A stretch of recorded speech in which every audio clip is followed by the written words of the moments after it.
Go with Orange PS, refrigeration and air conditioning. We at EIHL Central would like to retract any statements made about Ross Armour. He is in fact an adequate hockey player. Hello and welcome back to Panthers Fan Reaction. First win of the season that we're covering here on Panthers Fan Reaction. Obviously, like I said in my last video, I'm going on a cruise ship soon, so there's not going to be many of these, so I've got to treasure the wins while I can. Panthers win 5-3 over the Dundee Stars. That means they have a 6-point week. They beat the Flyers 4-0 on Wednesday night, and, on Wednesday night, you'll know I was off gallivanting in Glasgow, You betrayed me.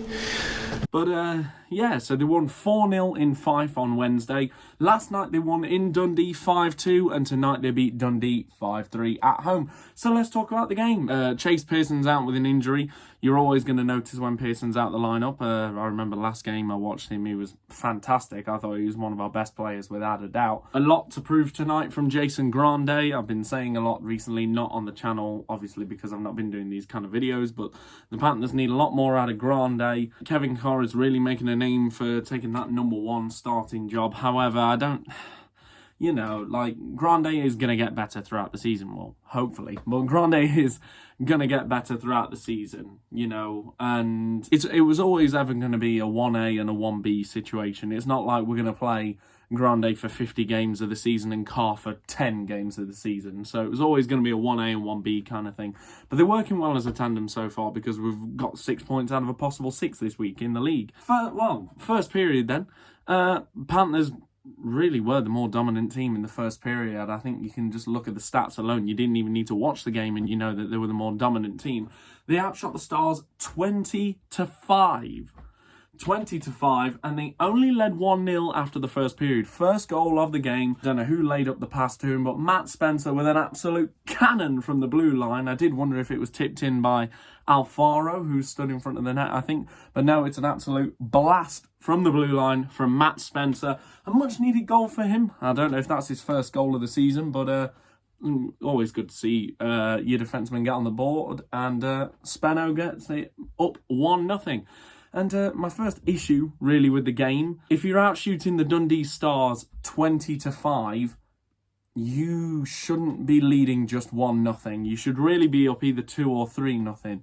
If you've had 20 shots in a period and the other team's had 5, you've had a lot of possession, you've controlled a lot of the game. You should really be up more than 1-0. And that was my only gripe with the first period. And second period, we really weren't sharp coming out the blocks in the second period. Dundee, Hampus Olsen with the goal for the Dundee Stars. He was stood completely in front of the net, completely unguarded. I don't know what you want me to call it.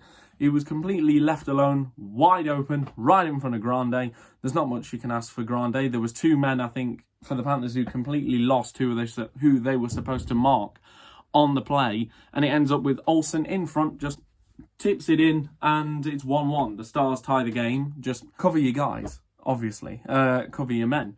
And then the floodgates kind of opened for the Nottingham Panthers. The Stars' discipline tonight was really something to behold.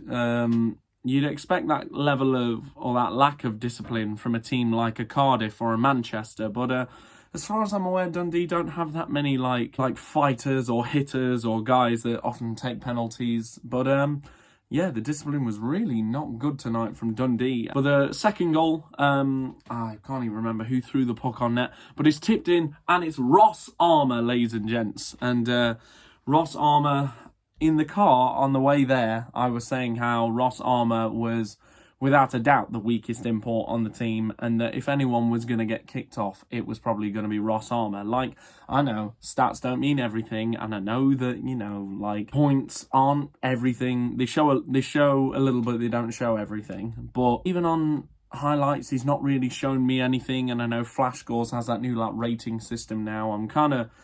Well, if I don't see games, I'm kind of judging how well people have done off of that, because they take into account the plus minus, shots, penalty minutes, goals, assists, all that kind of stuff. But yeah, Armour, so before tonight, had 1 game for the Panthers where he was a 7.0 or higher, and I think he was just a 7.0.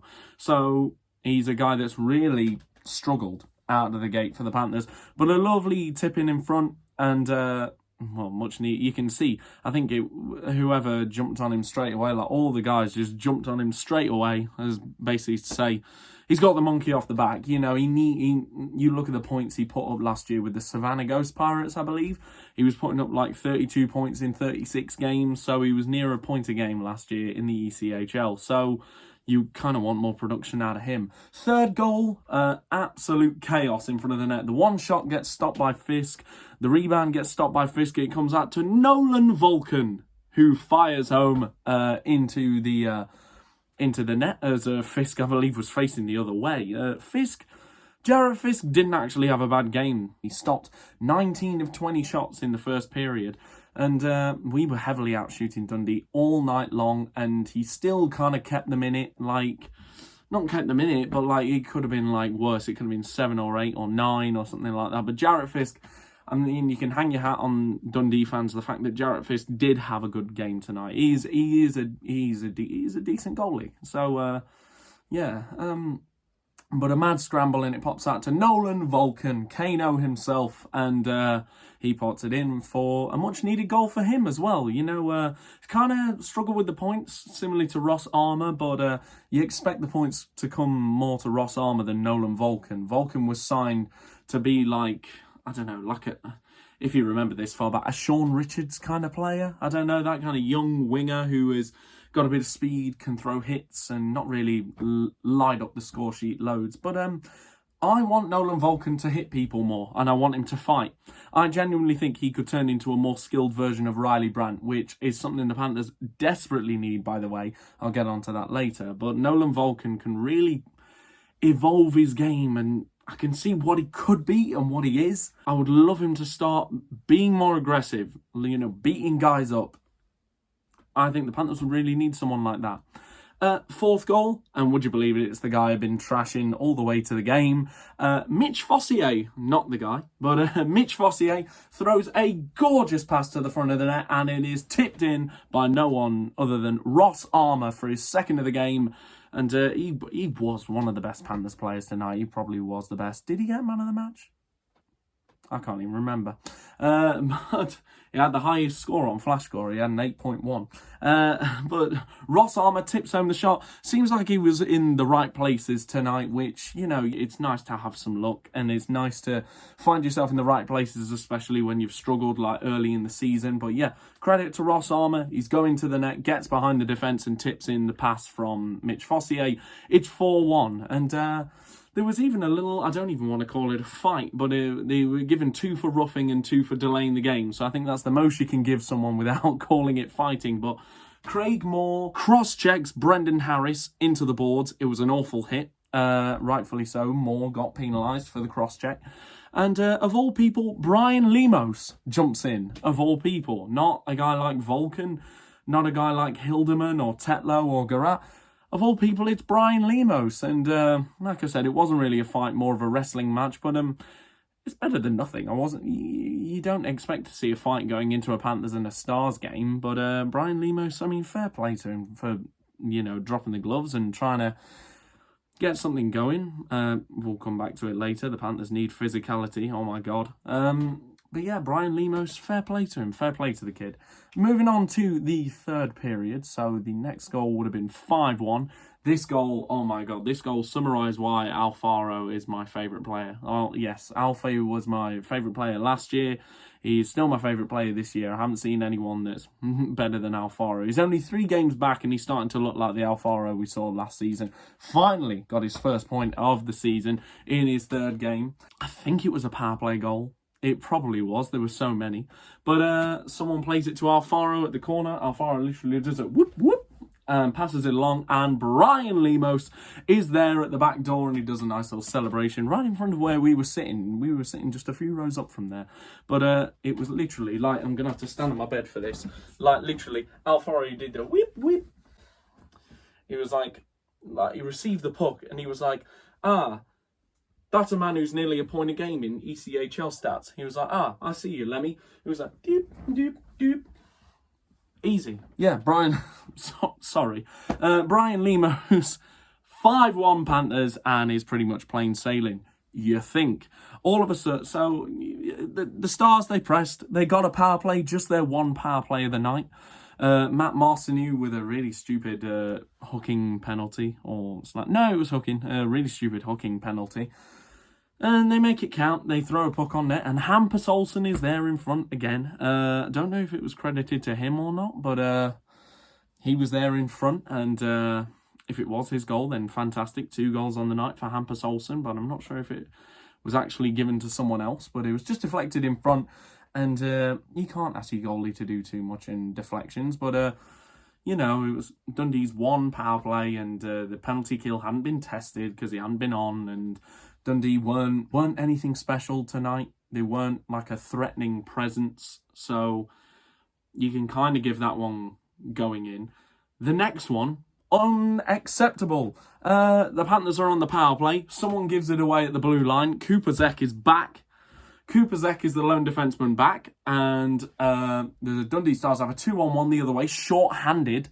Spencer Nass on the puck. You never like when he's on the puck if you're on the other team. Shoots Patsy by Grande. He gets his own rebound and pokes it into the net.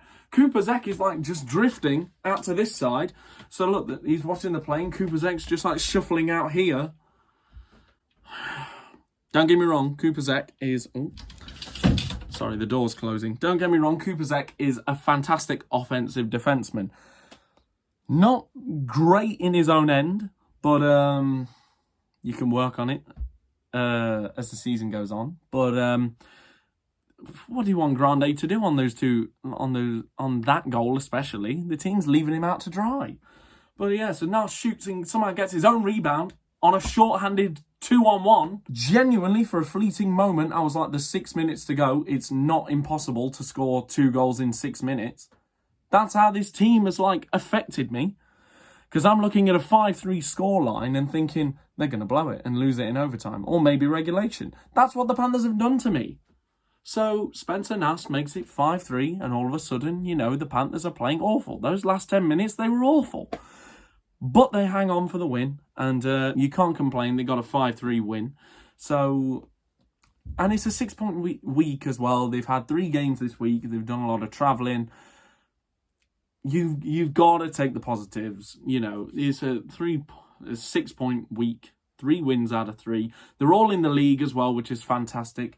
I will be at the game against Coventry on Wednesday. That's going to be an interesting one because that is literally go big or go home for both teams, both Coventry and Nottingham in the Challenge Cup. But the last 10 minutes, the Panthers were not good. They were not good.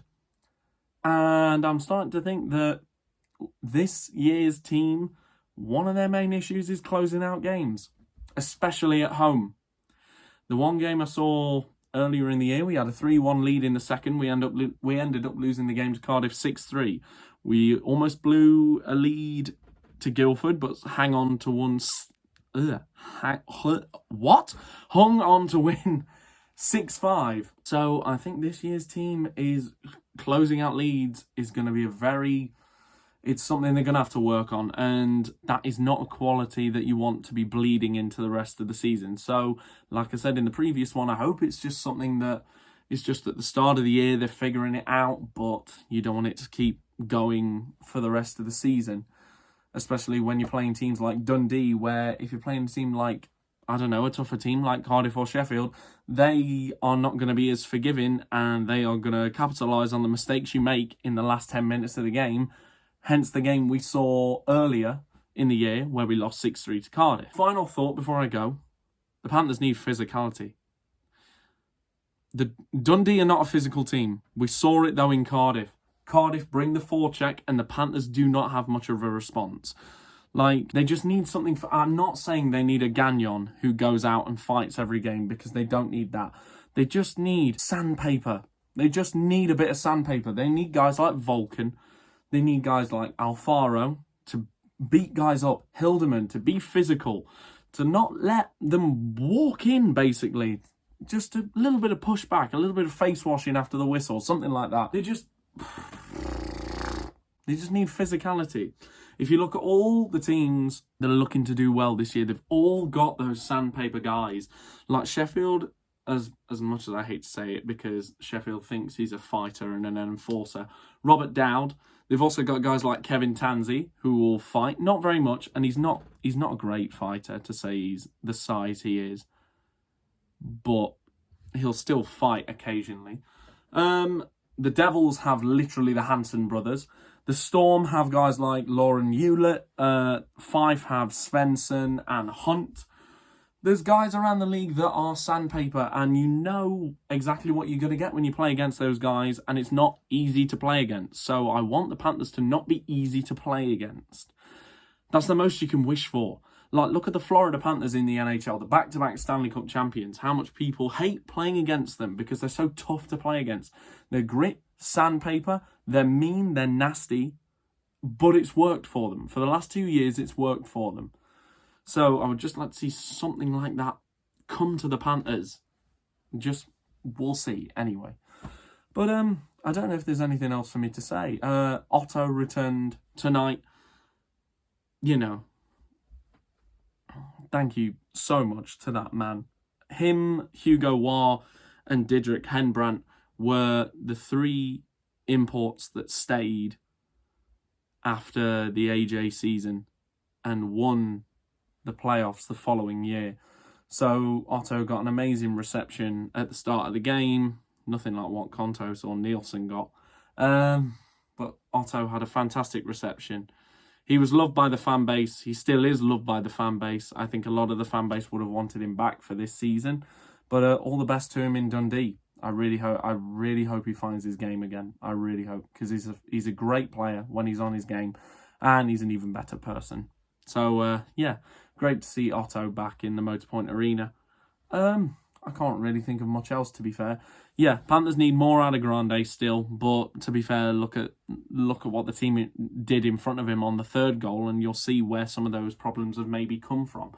Cooper Zek needs to learn the meaning of the word defence. Nolan Vulcan, I want you to turn into a more skilled version of Riley Brandt. And Ross Armour, I'm sorry.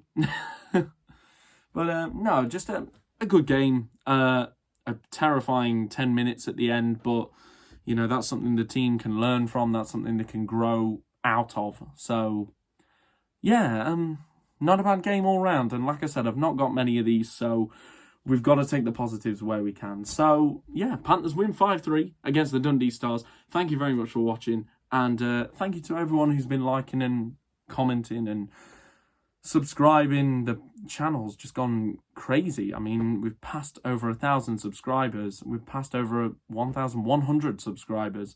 So it's actually crazy. So thank you to everyone who's been watching. I know not as many people watch these videos because it's a very specific video, the Panthers fan reactions, but the compilations as well. Everyone's been watching them. So thank you so much to everyone.